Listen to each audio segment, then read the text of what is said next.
Ahoj, som Rišo Gonda, slovenský reprezentant vo formulovej sérii GP3 a dnes vám na simulátore predstavím okruh Veľkej ceny Číny, postavený v roku 2004, odkedy tu aj Michael Schumacher drží traťový rekord, tak poďme na to.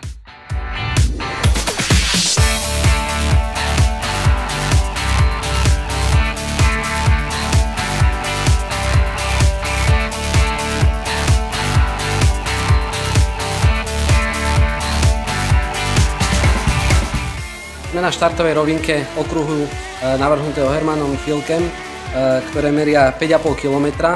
A máme momentálne otvorené DRS-ko, takže tu je naozaj veľká rýchlosť. Prichádzame do prvej veľmi rýchlej zákruty, pravotočivej nekonečnej, kde poriadne, ako vidíte, je celý čas zameraná hlavne na opotrebovanie ľavej prednej pneumatiky, ktorá tu dostáva veľmi zabrať. Výjazd tejto pasáže je naozaj dôležitý zase mať stabilitu na zadných pneumatikách a dobrú trakciu.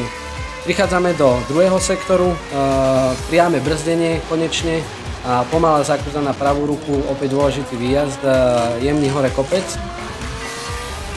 Ľavá veľmi rýchla zákruta, kde je dôležité stabilné auto, aerodynamika nastavená, taký preklik do pravotočivej rýchlej zákruty, ktorá je trošku pomalšia. Ešte pomalšia ľavotočivá zákruta, z ktorej je opäť veľmi dôležitý výjazd a samozrejme tak aj trakcia z tejto ľavotočivej pasáže. Prichádzame do tretieho sektora priamym brzdením. Taká opäť pravouhlá ľavotočivá zákruta, ale toto je veľmi dôležité, kde je opäť veľmi nekonečná pravotočivá zákruta, neštandardne masívne klopená, a ktorá nás vyvedie na najdlhšiu rovinku na tomto okruhu, ktorá meria vyše kilometra.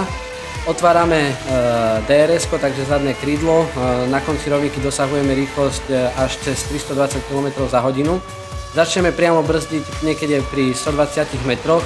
Táto pasáž naozaj obzvlášť hrbolatá, no poskytuje perfektný priestor na predbiehanie, takže sa tu máme na čo tešiť.